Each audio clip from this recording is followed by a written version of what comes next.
Going to give you guys a little progress report on this little S10. Got the 5.3 LS installed in there. Got a 4L60E.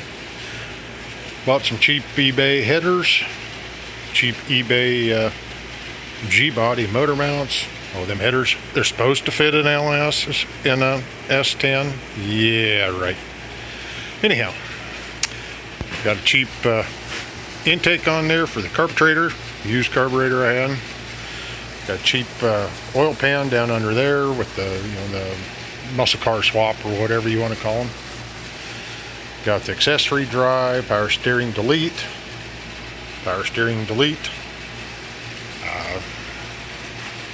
Whipped up some steel fuel lines. Let's see here. Got the U-joints in the steering shaft to get around the cheap headers that don't fit. There's a relay in here between the output of the alternator and the rest of the system for the safety shut-off switch on the back bumper, which is required by the sanctioning bodies, that you throw that switch when it runs with the engine running, it dies. Kills everything.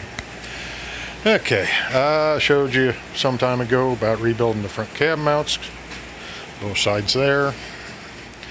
We got the interior kind of mostly put back together. Got a few things. Got to mount the freaking ridiculous electronic device, FRED for short, also known as a PCM. Kind of a cool feature on this one is it's got the digital dash. Anyhow, getting things taken care of inside a little bit.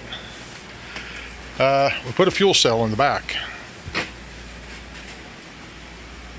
Had to fill the fuel cell, so we threw that in there. Spliced in the fuel door out of another S10. Now back in the back bumper, this is our shutoff. Handy for the officials. Necessary. I believe in safety equipment. I'm going to raise this up and we're going to look underneath. How about that? Now clear underneath. You can see the hard line goes up, lays on top of the frame. It's got the little P-clamps holding her on there. We got transmission cooler and fan mounted, spaced away, but mounted on the bottom of the box right there. Got a pair of cheap mufflers on there. Now we'll move forwards a little more. Here's another shot of that transmission cooler. It's a reasonably sized cooler, I believe. Hard lines up to about 4 inches of rubber, 5 inches of rubber hose. Transmission cooler rated hose. And then we go forward some more. See if I can do this without hitting my head. Maybe not. Anyhow, here's our hard lines. I need to get a couple more clamps in there. Oh, I'm shaky today. Go up to a bracket on the cross member. AN style fittings there.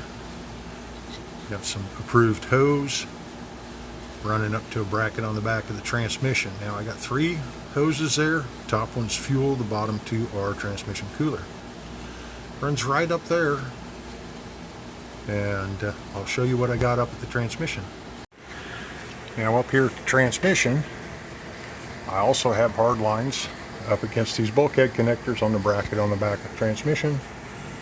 Again, 2 bottom are transmission cooler, top one's fuel. All the flaring on this line I did with a Master Cool hydraulic flare tool. I'm kind of falling in love with that thing. It is nice with all the dies you can get. And on this exhaust that runs under here, that is 2 like 40-inch straight pieces of 2.5 and 2 combination U-bend 90-degree J-bends or whatever, summiter jegs or something like that. This side over here was a little trickier. Get it around the shift linkage. but it made it. There's that muscle car oil pan. But yeah, here's another look. See if I can get you up there. Yeah, that's the bracketries and the lines there. This is a battery cable. It still needs some security to it, but it's coming out. 70s Chevy crossmember, modified to fit. Got the dual humps for dual exhaust. Oh my, all sorts of little things. Let's take another look at that. Let's kind of slide into the interior here real quick. Okay. Like I said, it's got the digital dash, which I think is pretty cool, and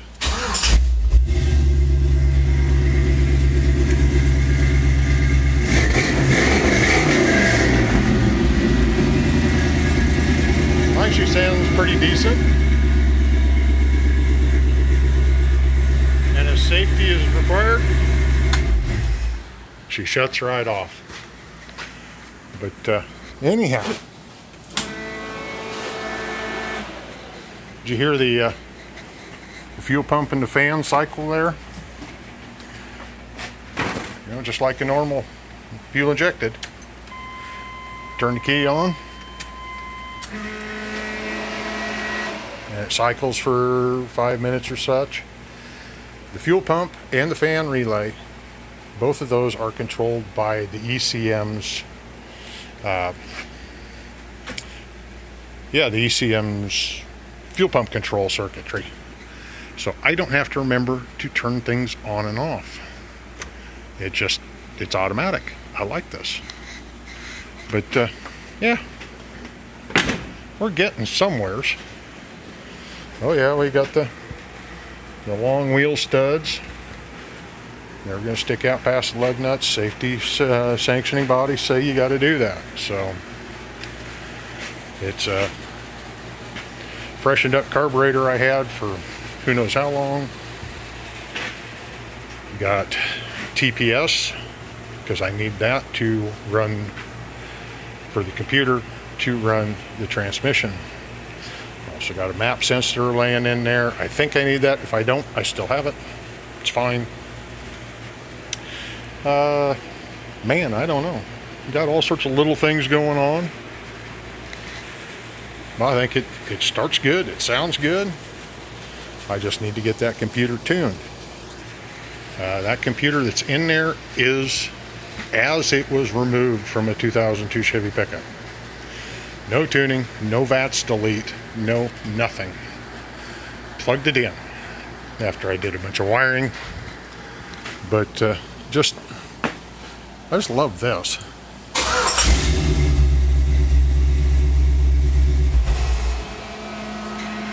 Anyhow, that is progress. Maybe someday I'll drive it. Just listen to it start in here. Hey guys, thanks for watching this long. I really appreciate any comments you can leave. But hey, if you would, tell me your ideas, what's better, what's worse. Yeah. Carry on. Have a good day. Stick with it.